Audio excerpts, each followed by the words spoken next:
beginning of the 1970s, AC/DC, Led Zeppelin, Black Sabbath, Elton John, Billy Joel, Pink Floyd, and the Rolling Stones were at the top of the charts. Anti-Vietnam War protests were still happening at college campuses all across the country. Weber State College had a few political activists as well.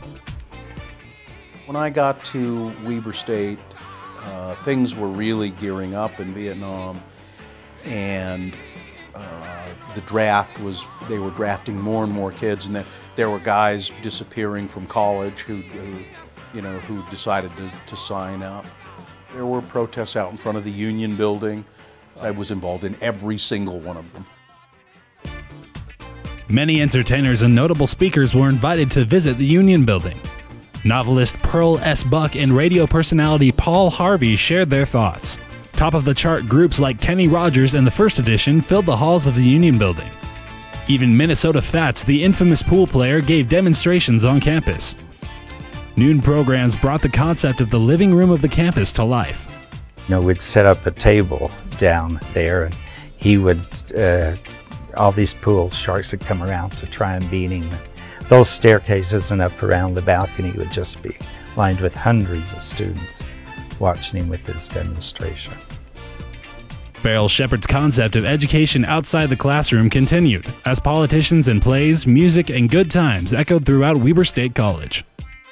We had the snowball dance, which was put on by Beta Theta Pi fraternity and Ladai Anita. And then Excel Snow Tea had their sweetheart ball. Of course, there was always a lot of competition.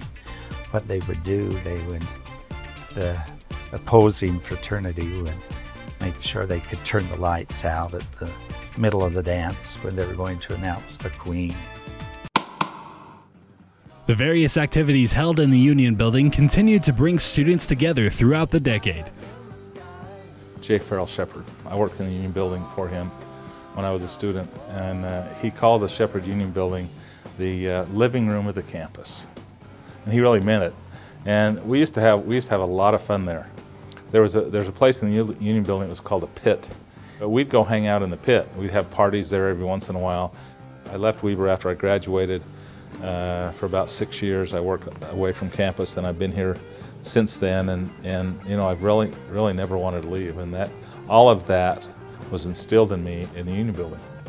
I developed a great love for the university and still have that love.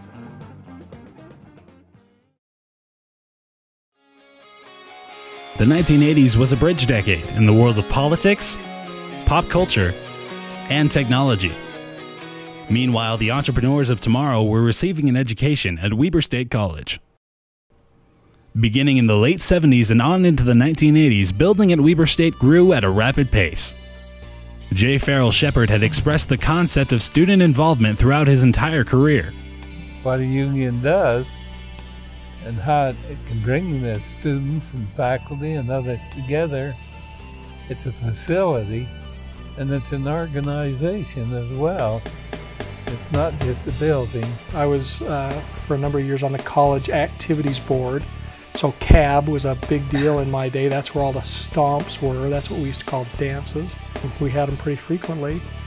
And so one of the biggest things that I remember is it was a college, but it was the heartbeat of my life at that time. I mean, when I went to Weber State, it was the centerpiece of what was going on in my life. Many students can trace their fond memories back to the Union building. I remember the ballroom, all three ballrooms being packed with kids and bands, live bands. We never had records or DJs. I think we got a lot of mileage out of the Union building, from the ballroom, the lobby, the classrooms that were there. I remember standing in line in the bookstore down in the basement and noticed a cute girl behind me and started talking to her, flirting with her, and 5 years later ended up marrying her. So I met my wife in the Union building. Perhaps the greatest event of the 80s was when the Union building was memorialized in the name of a humble and dedicated man, J. Farrell Shepard. Shep was honored in a ceremony held May 27, 1982.